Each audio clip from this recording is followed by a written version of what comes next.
بے شک اللہ اور اس کے معصوم فرشتے نبی مکرم پہ درود پوچھتے ہیں، تو اے ایمان والو تم بھی ان پر خوب درود و سلام بھیجو۔ یہ پہلا ایسا عمل ہے جو رب تعالیٰ نے فرمایا اس کے رب تعالیٰ اور اس کے معصوم فرشتے کرتے ہیں، اے ایمان والو تم بھی کرو۔ اس سے پہلے بھی میں نے درود پاک کے حوالے سے گفتگو کی تھی تو اس کا خلاصہ اور خصوصیت درود پاک پہ تبصرہ کیا تھا، لیکن آج کچھ اور آگے بڑھ کر مزید فضائل پہ بات کرتے ہیں۔ عزیزان گرامی، دن بدن لمحہ برہمہ قیامت قریب تر ہوتی جا رہی ہے، ہم قیامت کے قریب تر ہوتے جا رہے ہیں، اپنی موت سے بہت قریب ہوتے جا رہے ہیں، اپنی زندگی سے نہایت ہی دور ہوتے جا رہے ہیں۔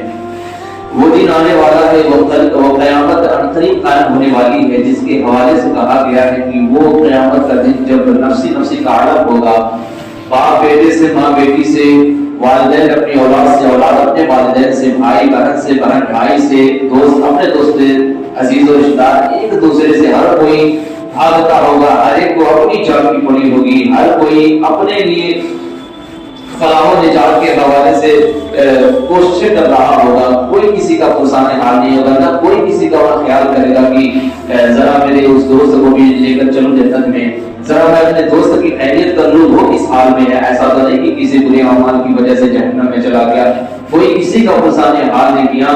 ہر کسی کو اپنی جان اپنے نفس کی پڑی ہے کہ میں کسی قدر اس تپش محشر سے نجات پا جاؤں، میں کسی قدر حشر کی گرمی سے نجات پا جاؤں، میں کسی قدر حشر میں جو تشنگی ہے، جو پیاس لگی ہے، اس سے میں بری ہو جاؤں، میں کسی قدر پرصراط سے آسانی سے گزر جاؤں، میں کسی قدر جہنم کے دردناک عذاب سے بچ جاؤں، میں کسی قدر رب تعالیٰ میرے عیبوں کو چھپا لے اور رب تعالیٰ اپنے فضل سے میری بخششوں کا فرض فرما دے، کسی قدر آسانی کے ساتھ میرا ٹھکانہ جنت الفردوس میں ہو جائے۔ ہر ایک نفس اپنے حوالے سے یہی فکر میں لگی ہوگی، کسی سوچ میں لگی ہوگی۔ تو عزیزان محترم، وہ قیامت کا دن جو کہ کوئی کسی کا پرسان حال نہیں، کوئی کسی کا نہیں ہوگا، تو کیا کوئی ایسا عمل ہے جس کے ہم کو کسی اور کا سہارا بھی نہیں چاہیے؟ کیونکہ اور کسی کو اگر کسی کو کا سہارا ہم نے لے بھی لیا تو وہ بھی کسی کے اور سہارے کا محتاج ہے۔ تو ہم کو ایک ایسا سہارا چاہیے کہ جس کا سہارا مل جانے کے بعد ہمیں جنت میں ہمارے جنت کی ضمانت مل سکتی ہے، جس کا سہارا مل جانے کے بعد پرصراط سے ہم گزر سکتے ہیں، جس کا سہارا مل جانے کے بعد ہمیں جامع کوثر پینا نصیب ہو سکتا ہے، جس کا سہارا مل جانے کے بعد لواء الحمد کا سایہ مل سکتا ہے، جس کا سہارا مل جانے کے بعد تپش محشر سے نجات پا سکتے ہیں، جس کا سہارا مل جانے کے بعد گرمی محشر سے بری ہو سکتے ہیں، جس کا سہارا مل جانے کے بعد حشر کی دھوپ سے حشر کی دھوپ سے ہم نجات پا سکتے ہیں۔ تو وہ ایک ہی ایسا سہارا ہے جس کے سہارا مل جانے کے بعد جامع کوثر پینا بھی نصیب ہوگا، جس کا سہارا مل جانے کے بعد پرصراط سے گزرنا بھی نصیب ہوگا، جس کا سہارا مل جانے کے بعد لواء الحمد کا سایہ بھی ملے گا، جس کا سہارا مل جانے کے بعد پرصراط سے گزر کر جنت الفردوس میں ٹھکانہ بھی نصیب ہوگا۔ اور وہ سہارا، اسی سہارا کا نام محمد رسول اللہ ہے، اسی سہارا کا نام، اسی وسیلے کا نام ذات مصطفیٰ کریم ہے۔ ذات مصطفیٰ کریم سے جو وابستہ ہو گیا، قیامت کا میدان حقیقی معنوں میں اس کے لیے عید کا دن ہوگا۔ عزیزان گرامی، تو قریب قرب مصطفیٰ قیامت کے میدان میں کیسے پایا جائے؟ عزیزان گرامی، ہم نبی محمد صلی اللہ علیہ وسلم کے قریب قیامت کے میدان میں کس طرح ہو سکتے ہیں؟ کیا کوئی ایسا عمل ہے کہ جس عمل کے کرنے کی بنا پر قیامت کے میدان میں بھی ہم اپنے نبی پاک علیہ السلام کے قریب ہو سکتے ہیں، قرب مصطفیٰ قیامت میں بھی ہمیں نصیب ہو جائے؟ کیا کوئی ایسا عمل ہے؟ ہاں بالکل ہے، مسکراتے خوش ہو جائے الحمدللہ۔ ایک ایسا عمل ہے جس کے بنا پر قیامت کے میدان میں بھی قرب مصطفیٰ نصیب ہو جائے گا۔ اور یہ میں نہیں کہتا، خود رسول اللہ علیہ السلام کے فرمان کا مفہوم ہے۔ آقا فرماتے ہیں جو دنیا میں روزانہ 50 مرتبہ مجھ پر درود پڑھے گا، قیامت کے میدان میں میں اس سے مصافحہ کروں گا۔ سبحان اللہ، مصافحہ، ہاتھ ملاؤں گا۔ اب ذرا آپ تصور کریں، آپ رہے امینوں میں، میں رہوں مبارک پور میں، ہمارا ہاتھ مل سکتا ہے؟ نہیں۔ جب ہاتھ ملانے کے لیے ایک دوسرے کا قریب ہونا لازم ہے، جب تک قریب نہیں ہوں گے ہاتھ نہیں ملا سکتے.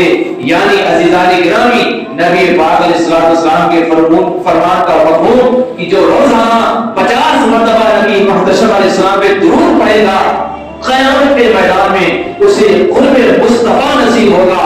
اور نہ کہ صرف قرب مصطفیٰ نصیب ہوگا بلکہ رحمت کائنات علیہ السلام کے نورانی ہاتھوں کا اسے مصافحہ بھی نصیب ہوگا. سبحان اللہ. تو یہ برکت ہے درود شریف کی، اور کسی عمل کی بنا پہ یہ جزا نہیں، یہ جزا درود پاک پڑھنے کی برکت. اور دوسری حدیث کا بھی مفہوم سنیں کہ آقا علیہ السلام کے فرمان کا مفہوم ہے اگر کوئی چاہے کہ قیامت کے میدان میں تم میں سے سب سے زیادہ میرے قریب وہ ہوگا، قیامت کے میدان میں تم میں سے سب سے زیادہ میرے قریب وہ ہوگا جو دنیا میں کثرت کے ساتھ مجھ پر درود پڑھنے والا ہوگا. تو اگر ہم چاہتے ہیں قیامت کے میدان میں، اور ایک وہی سہارا ہے جو میں نے تقریر بیان کی تھی، ایک وہی سہارا ہے جس کے جو سہارا مل جانے کے بعد تمام نعمتیں ملی ہیں، مل رہی ہیں، ملیں گی، اور جس کا سہارا مل جانے کے بعد حشر میں بھی، حشر کا میدان بھی عید کا دن ہو جائے گا. وہ سہارا ذات مصطفیٰ ہے، اور وہ قربت مصطفیٰ آقا جان کے قریب ہونے کا واحد ایک ایسا عمل ہے جسے آپ اور ہم درود شریف کہتے ہیں. تو کثرت کے ساتھ ہمیں درود شریف پڑھنا چاہیے. اتنا تو کوشش کرنا چاہیے کہ دن بھر میں کم از کم سے کم 313 مرتبہ اپنے نبی پاک علیہ السلام پہ درود شریف پڑھ لیں. یا ذرا تصور کریں جس نبی محتشم علیہ السلام نے ہمارے دنیا میں تشریف لاتے ہی امتی امتی فرمائے، خود سجدے میں جا کر ہم گنہگار امتیوں کو یاد فرمائے. طالب حیات، ظاہری حیات، پوری ظاہری حیات رحمت دو عالم علیہ السلام نے اپنی اس عاصی امت کو یاد فرمایا. حتیٰ کہ جب قرب الہی میں، قرب خاص کبریا میں، یعنی شب معراج کو جب رب تعالیٰ کے قرب خاص میں آقا جان پہنچے تو وہاں بھی آقا جان نے ہم گنہگاروں کو یاد فرمایا. جس نبی محتشم علیہ السلام کی فکر اور گریہ زاری اور سجدہ ریزی اس حوالے سے گزرتی رہی کہ مولا میری گنہگار امت کو میرے حوالے فرما دے، مولا میری امت کی بخشش فرما دے. کیا اس نبی پاک علیہ السلام کے لیے ہم 24 گھنٹے میں 10 منٹ نہیں نکال سکتے؟ اگر نہیں نکال سکتے تو تف ہے ہماری زندگی پہ، افسوس ہے ہماری زندگی پہ کہ جس نبی کے صدقے میں کل کائنات بالکل نعمتیں مل چکی، مل رہی ہیں، ملنے والی ہیں. تف ہے ہماری زندگی پہ اگر اس نبی پاک کے لیے ہم 10 منٹ اپنی زندگی کا نہ نکال سکیں. اور دیکھیں فضائل درود شریف. عزیزان گرامی، حضرت عبید بن کعب رضی اللہ تعالی صحابی رسول ہیں. آپ آقا جان علیہ السلام کی بارگاہ میں حاضر ہوتے ہیں، عرض کرتے ہیں یا رسول اللہ میں نے پورے دن کا 4 حصہ کیا ہے، اپنے 24 گھنٹوں کے میں نے 4 حصے کیے ہیں، اور میں نے جو یا رسول اللہ 3 حصوں میں میں نماز پڑھوں گا، عبادتیں کروں گا، اور ایک حصے میں یا رسول اللہ آپ پر درود شریف پڑھوں گا. آقا جان نے فرمایا بہت خوب، لیکن اور بڑھا لو، درود شریف پڑھنا اور بڑھا لو تو تمہارے لیے بہتر ہے. تو پھر صحابی رسول عبید بن کعب رضی اللہ عنہ نے فرمایا یا رسول اللہ 2 حصے آپ پر درود پڑھوں گا اور 2 حصے میں باقی عبادتیں کروں گا. آقا نے فرمایا بہت خوب، لیکن اور درود شریف پڑھنا بڑھا لو تمہارے لیے بہتر ہے. صحابی رسول نے فرمایا یا رسول اللہ 3 حصے آپ پر میں درود شریف پڑھوں گا، ایک وقت میں یہ جو ایک حصہ ہے اس میں میں عبادت اور ریاضت کروں گا. آقا جان نے فرمایا بہت خوب، اور بڑھا لو تو تمہارے لیے بہتر ہے. صحابی رسول نے فرمایا یا رسول اللہ فرض اور واجبات کے بعد میں دن اور رات ہر وقت بس آپ پر درود شریف ہی پڑھوں گا. رحمت کائنات علیہ السلام نے فرمایا اگر تم نے ایسا کر لیا تو اللہ تعالیٰ تمہیں دنیا کے بھی غموں سے، آخرت کے بھی غموں سے آزاد فرما دے گا. سبحان اللہ. آج ہر کوئی مشکل کا شکار ہے، ہر کوئی دکھ درد میں مبتلا ہے، ہر کوئی آفت کا شکار ہے. آپ اور ہم چاہتے ہیں مصیبت سے رہائی مل جائے، آپ اور ہم چاہتے ہیں دنیا اور آخرت کے بھی غموں سے رہائی مل جائے. دنیا کے 1000 غم، کروڑوں غم ایک طرف، آخرت کے ایک غم کا مقابلہ نہیں کر سکتے. آخرت میں اتنا غم ہوگا عزیزان گرامی، یہ دنیا کے 1000 غم آخرت کے غم کے ایک غم کے آگے بھی کچھ بھی نہیں ہے. تو عزیزان گرامی محض دنیا کے غم ہی نہیں، درود پڑھنے سے دنیا کے بھی آخرت کے بھی غم دور ہو جائیں گے انشاءاللہ. تو درود پاک علیہ السلام کی آپ کثرت کیجیے، ہم بھی کثرت کریں۔ جو چاہتا ہے دنیا و آخرت کے غموں سے رہائی مل جائے، وہ چاہیے کہ درود شریف پڑھے۔ دیکھیں اور اس کے بعد دیکھیں درود پاک کی برکت۔ شہد آپ نے بھی کھایا ہوگا، نہیں تو دیکھا ہوگا، نہیں تو سنا تو کمپلسری ہوگا۔ شہد، اس میں شفا بھی ہے، برکتیں بھی ہے، قرآن مجید میں بھی اس کا ذکر موجود ہے۔ ایک مرتبہ ایسا ہوا، رحمت دو عالم صلی اللہ تعالی علیہ وسلم نے خود آقا جان نے شہد کی مکھی سے پوچھا، اے شہد کی مکھی ذرا یہ بتا تو شہد بناتی کیسے ہے؟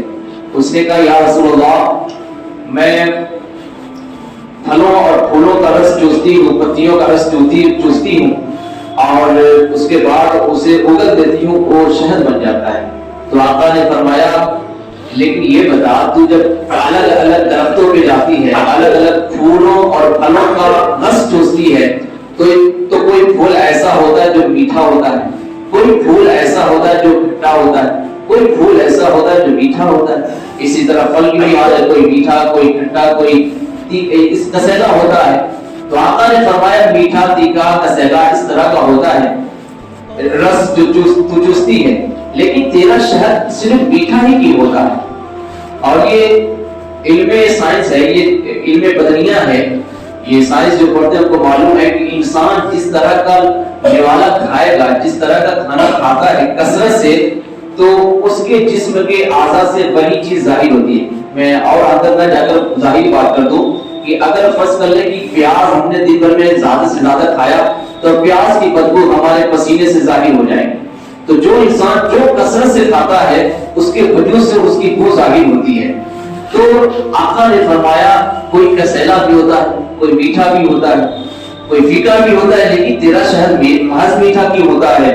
تو شہد کی مکھی نے جواب دیا یا رسول اللہ بے شک کوئی رس جو ہے کسیلا ہوتا ہے، کوئی تیکھا ہوتا ہے، کوئی پھیکا ہوتا ہے، لیکن یا رسول اللہ شہد چوسنے کے بعد اس بیابان سے لے کر اس جنگل سے لے کر جہاں ہم شہد کو اگالتے ہیں، چھوڑتے ہیں اپنے جسم کے اندر سے، اس درمیان تک یا رسول اللہ وہ رس چوسنے سے لے کر رس اگلنے تک، اس درمیان میں یا رسول اللہ ہم شہد کی مکھیاں آپ پر درود پڑھنے لگ جاتی ہیں۔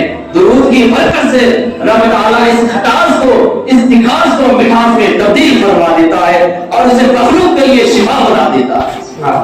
یا شہد کی مکھی درود پڑھ لے تو اس کے کھٹاس اور تکھاس کو رب تعالیٰ مٹھاس میں تبدیل فرما لے۔ تو عزیزان گرامی اگر کوئی مومن کامل رحمت دو عالم پہ درود پڑھے تو اسے کیسا اجر ملتا ہے۔ ابھی جانور کی بات ہے، ایک اور جانور کی بات سنیں، مچھلی کی۔ ایک صحابی رسول نے آقا جان علیہ السلام کو دعوت پیش فرمائی، دعوت یا رسول اللہ میرے مقام پہ آپ کی دعوت ہے، مغرب بات کا وقت تھا۔ آقا علیہ السلام وقت مقررہ پر صحابی رسول کے گھر چلے گئے۔ اب وہ مغرب اور عشاء میں وقت کم تھا اور اس زمانے میں ایسا نہیں تھا، ٹائم ٹیبل نہیں تھا کہ وقت اس وقت اذان ہوگی، اس وقت جماعت ہوگی۔ رحمت کائنات جس وقت مسجد نبوی میں تشریف فرما ہوتے تمام غلام اکٹھا ہو جاتے، نماز ہو جاتی۔ تو جب وقت مقررہ پر آقا جان پہنچے تو اب صحابی رسول کبھی اندر جا رہے ہیں، کبھی باہر آ رہے ہیں، کبھی اندر کبھی باہر۔ تو رحمت دو عالم علیہ السلام نے ارشاد فرمایا معاشرہ کیا ہے، یہ اندر باہر کا معاملہ کیا ہے، کیا وجہ ہے؟ تو صحابی رسول نے فرمایا یا رسول اللہ روٹی تیار ہو گئی، سالن تیار نہیں ہو رہا ہے۔ تو آقا علیہ السلام نے فرمایا کیا وجہ ہے؟ کہا یا رسول اللہ مچھلی لائے ہیں، اس کو جیسے ہی ہانڈی پہ رکھ رہے ہیں آگ بجھ جا رہی ہے، اور ہانڈی کو جیسے ہی اٹھاتے ہیں آگ پھر سے جلنا شروع ہو جاتی ہے۔ مجھے سمجھ نہیں آتا۔ آقا نے فرمایا مچھلی کو لاؤ۔ جب سامنے لایا گیا تو آقا علیہ السلام نے فرمایا اس مچھلی کو کوئی نہیں پکا سکتا، اس مچھلی پہ کوئی آگ اثر نہیں کر سکتی۔ صحابی رسول اللہ کی یا رسول اللہ معاشرہ کیا ہے؟ آقا نے فرمایا دراصل بات یہ ہے، یہ مچھلی جس دریا میں تھی اس دریا میں ایک کشتی تھی اور اس کشتی پر میرے غلام سفر کر رہے تھے، اور جب وہ سفر کر رہے تھے تو کسی نے کہا سفر ابھی کافی طویل ہے، اور چلے اپنے نبی دو عالم علیہ السلام پہ درود پڑھتے ہیں، درود کی برکت سے ہمارے سفر میں برکت ہوگی، آسانی ہوگی، اور سفر کی تھکاوٹ سے محفوظ ہو جائیں گے، آسانی سے اپنی منزل کو پہنچ جائیں گے۔ تو میرے غلام اس کشتی پر مجھ پر درود پڑھنے لگے، اور جب وہ درود پڑھنے لگے میرے غلام کشتی پر تو یہ مچھلی اسی دریا میں تھی۔ جب اس نے درود کی آواز کو سنا ہے تو اس نے اپنے کان لگا دیے ہیں، اور اس کو درود سننے میں بڑا ہی لطف آیا، بڑا ہی مزہ آیا، یہ درود سننے میں محو ہو گئی، گم ہو گئی، اور حتیٰ تھا کہ یہ خوب درود شریف سننے میں ایسا نہ ہوا، ایسا گم ہو گئی کہ مچھوارے کے جال کا یہ شکار ہو گئی، اور پھر حسن اتفاق تم نے اسے خرید لیا اور اسے تم نے ذبح کر کے یہاں ہانڈی میں رکھ رہے ہو، تو وجہ یہ ہے، ماجرا یہ ہے، سبب یہ ہے، عذر اور ریزن یہ ہے کہ اس نے میرے عاشقوں کی زبان سے نکلنے والے درود کو صرف سن لیا ہے، تو درود سننے کی برکت سے اب اسے دنیا کی کوئی آگ جلا نہیں سکتی۔